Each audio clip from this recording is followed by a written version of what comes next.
Hey guys, what's up? Welcome to the SoFlo Soccer channel. My name is Matt, and today we're going to be doing a Champions League review from match day 1. I did this last season, and I wanted to kind of bring it back with the new format and these big games coming up. I didn't do any predictions or previews before this video. It's been pretty hectic, but I wanted to come on and still do the reviews anyways for you guys because there are quite a lot of matches and players that I feel like we should be talking about and looking out for in this Champions League year this year. So I'm only gonna talk about a couple of games. I'm not gonna go through every single match that happened, but mainly the big ones. And yeah, we'll just kind of I would love to get your guys' comments and thoughts down in below as I talk about them. So yeah, let's get into it. I mean, obviously the Bayern Munich game was probably the biggest game, right? I mean, 9-2, nobody I think was kind of expecting it. Everybody knew that Bayern Munich would dominate against Dinamo Zagreb, but to put 9 past them was kind of it's pretty insane. And Harry Kane scoring 4 goals. I mean, 3 of them were penalties kicks, right? But it's just pretty insane, like the level that Bayern Munich are at. Like they're extremely dangerous with Harry Kane, with Musiala, with Olis, even with Kimmich and Davies. Like they're literally completely stacked. Obviously the pretty downside, quote unquote, is Manuel Neuer getting injured in that game, and so now he's probably going to be missing out for quite a bit. I want to say I think he's missing out. Yeah, he's missing out until about the end. Let's just say the end of October. Yeah, I feel like this is kind of a Bayern Munich side that everybody questioned, especially when Vincent Kompany joined the helm. I mean, like they're sitting in first place in the Bundesliga right now, but they have scored 16 goals in 4 games. That is absolutely insane. Their most recent victory is being 5-0 to Werder Bremen and then 6-1 to Holstein Kiel, whoever they are, with all due respect, right? I mean, they're literally sitting in last place. But it's still impressive. Like, this is still a team that is extremely scary, very competitive, and they're coming for a Champions League because they are very desperate to have any type of success in the Champions League.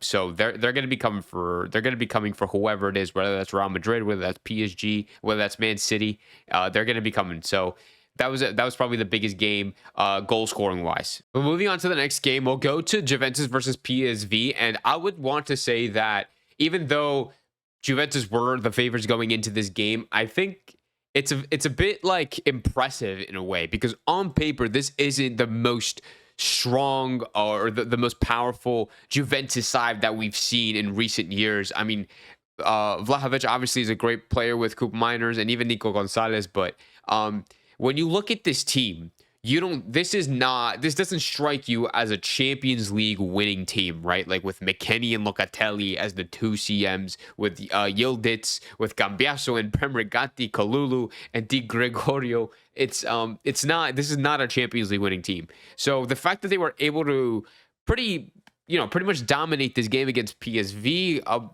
is impressive, I think you would say. I mean, like it impressed me at least. Considering the fact that the players, like, it's not like sexy, like this isn't a sexy team. They don't have any big superstar names. It's very good to see. I mean, in my personal opinion, they should be making it top 8. But I think when you consider the fact that obviously you have Bayern Munich, you have like Atletico Madrid who do pretty good in the Champions League, you have Liverpool, you have Real Madrid. When you have like those types of players, even with like Arsenal and City, maybe they won't make top 8. Like maybe they'll make a playoff spot and they'll have to play an extra game. But I'll get to who I think would be in the top 8 at the end of this video, and then we can react to it once the whole group stage things ends. We could talk a little bit about Milan versus Liverpool. I won't go too much into this game because I genuinely was expecting Liverpool to win, but I did want to say that I'm very impressed with what Arne Slot is doing with Liverpool and this Liverpool team. So this is a very like mid Milan team, and they haven't really had like, I don't want to say they haven't had the best start to the league. I believe they're like 2-1 so far in Serie A. But I thought like Christian Pulisic, scoring in the 3rd minute, I thought that was a bit of a shocker, and but it was amazing. The fact that they were able to come back from it and kind of essentially dominate the rest of the game, it's pretty impressive. With a new manager, when you get a manager, right, a new manager, whether that's Arnold Slot, whether that's anybody else, and you put them in a team like Liverpool, playing in the Premier League, playing in Champions League, there's going to have to be some adapting period, right? Like you wouldn't expect them to completely, find success with a group of players that you've never managed before. But Arnold Slot, I feel like, has done a really good job in doing so and really adapting to this Liverpool side and kind of telling them how to play, like telling the Liverpool players how he wants to play football, and then the players themselves like adapting to his style. I mean, like in the Premier League, like he is currently in second place, or he is leading Liverpool right now in second place. 4 games, 1 loss. The one loss being to freaking Nottingham Forest, which honestly was a complete shocker to everybody. But it's just genuinely awesome to see a manager like Arnold Slot doing the things that he's done for Liverpool so far this season. It's still extremely, extremely early. We still have to, like, we're not even in January yet.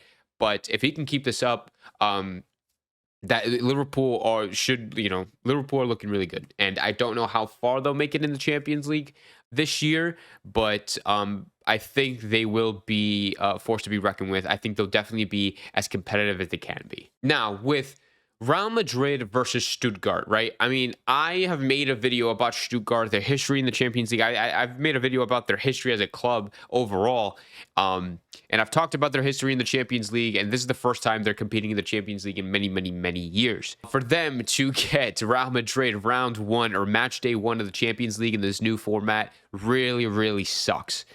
And it's very, very unfortunate, right? But then when you look at the rest of the games they have in Champions League, I mean, they have Sparta Prague, they have Juve, Atalanta, Crvena Zvezda, Young Boys, and then PSG probably at the end. Like PSG, Atalanta, Juve are probably the hardest games next to Real Madrid. So they have a pretty balanced schedule, which is what this new Champions League format is supposed to bring, right? A balanced schedule, playing against teams, whether they're at your level, a little bit above your level, a little bit below your level. It just really sucks that they have Real Madrid as their day 1. But I thought they handled themselves pretty well throughout the game. I mean, like, when you just look at the lineup alone, and I mean, honestly, like, when you look at Stuttgart, right? First time playing in Champions League in a really, really long time. If you go to their history, if you go to last season, their finish last season in the Bundesliga, they finished in second above Bayern Munich, which is insane. It's genuinely crazy. And nobody talked about that, right? They've only talked about Leverkusen going undefeated, which is a huge accomplishment, but everybody has ignored the fact that Stuttgart finished above Bayern Munich. So when you look at this team, right, and you see Udnav, you see Milic, you see Furyk, you see Stiller, you see Lewing, and then you put it next to Real Madrid, it's like Real Madrid should be crushing this team. But genuinely, players like Stiller, players like Lewing, and even Udnav, they have they competed really, really well, and Courtois has made some massive saves to keep Real Madrid in the game. If Stuttgart exploited any weakness, if they have any weakness of Real Madrid, then I felt like this could have ended in a tie. I genuinely thought that Stuttgart would kind of upset Real Madrid, but that's just because I'm a Barca fan. But when the equalizer was scored in the 68th minute, I'm like, dude, they just have to hold on. And they were doing a really, really good job. But then Rudiger scored, and then Endrick scored that really, really nice banger, struck it really, really hard at the angle, and the way the ball bounced and it went off, like, it was just amazing, right?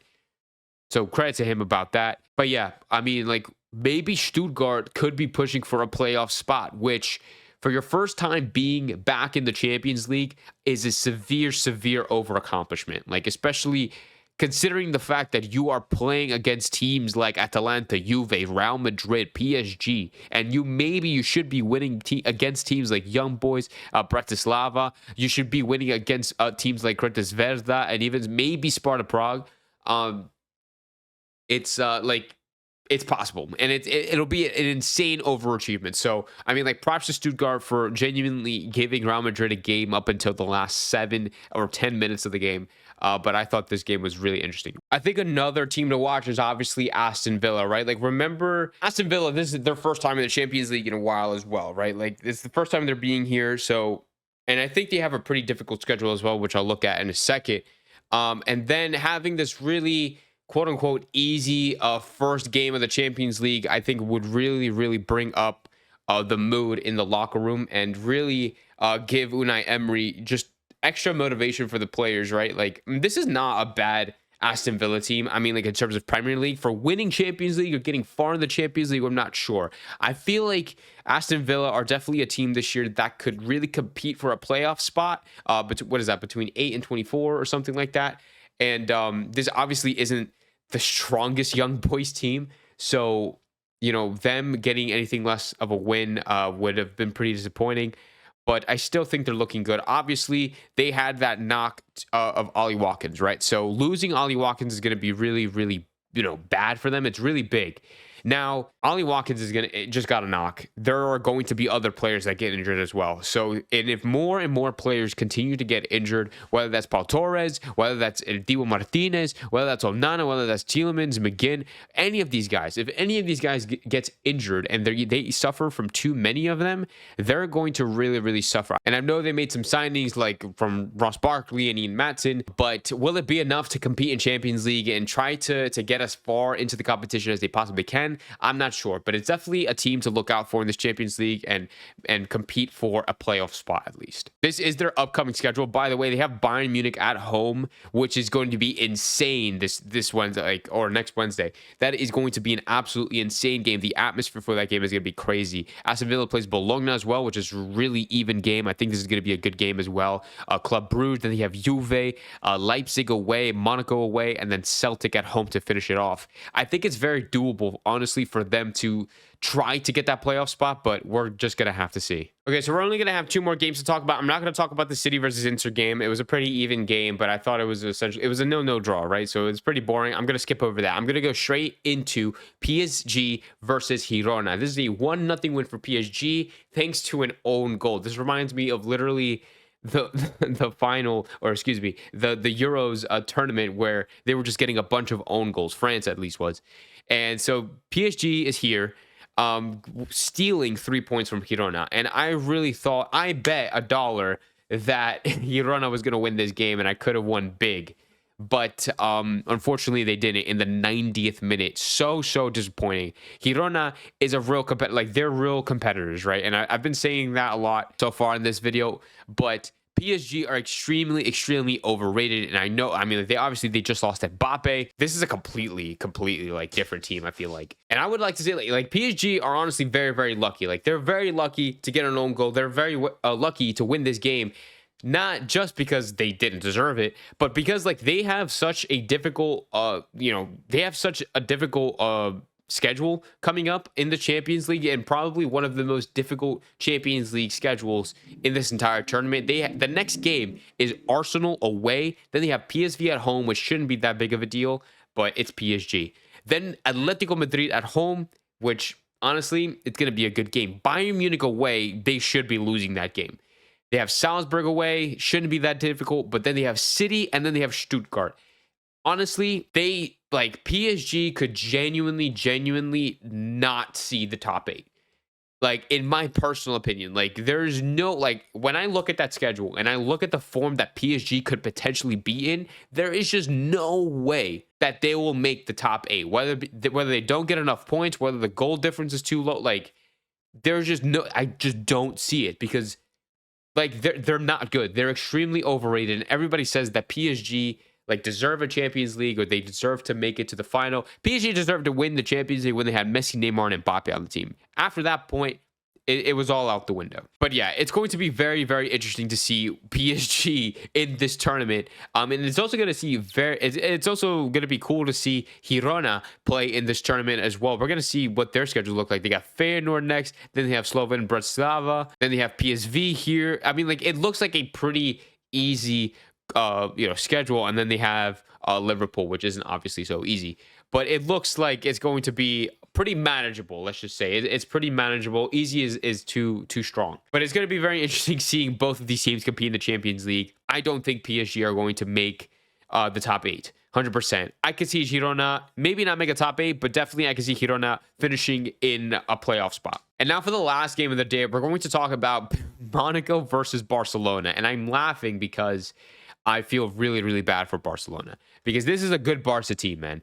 And with Hansi Flick now as your coach, as our coach, I say, because I am a Barca fan, I support Barcelona, or at least I would want them to do well in Europe, right? And when Hansi Flick became the new manager, and when he wants to implement players like Marc Bernard, like Casado, and obviously Lamine Yamal has had a crazy Euros, he's going to be a crucial part of this team. And when players are starting to come back from injury, and even using players that were never used before, or maybe not used as often, I should say, like Barcelona are looking promising right now. When when you go to Monaco, it's always going to be hard, right? Monaco are not a soft team. They're a competitive group. They're going to want to win. They have that extra motivation to beat a team like Barcelona. And losing 2-1, Eric Garcia getting that red card, it was 100% justified. Like, it was 100% a red. There's no arguing that. But this is a huge, huge loss for Barcelona. And this is going to suck for them down the line when the points are really, really going to matter. Because in this new Champions League format, which I am thoroughly enjoying, besides the fact that obviously there's the whole argument that players need to, get rest and they're playing too much football was 100% valid. But in terms of the format itself, I have no problem with it. But this is a format where every game is going to count. Like all 8 games matter. So it's like if you drop points in one, or if you drop points in two, it's going to be the biggest decider whether you finish 8th or 9th, and that's an automatic qualifying spot or a playoff spot. And so when you're dropping points to Monaco, and now that you're going to have a pretty difficult schedule coming up, and so when you drop points to Monaco in what is supposed to be a pretty easy schedule for a team like Barcelona, it's very, very worrying. If we look at the schedule that Barcelona have in the Champions League, they just played Monaco, lost. Now they have Young Boys at home, should be a guaranteed win, you would think.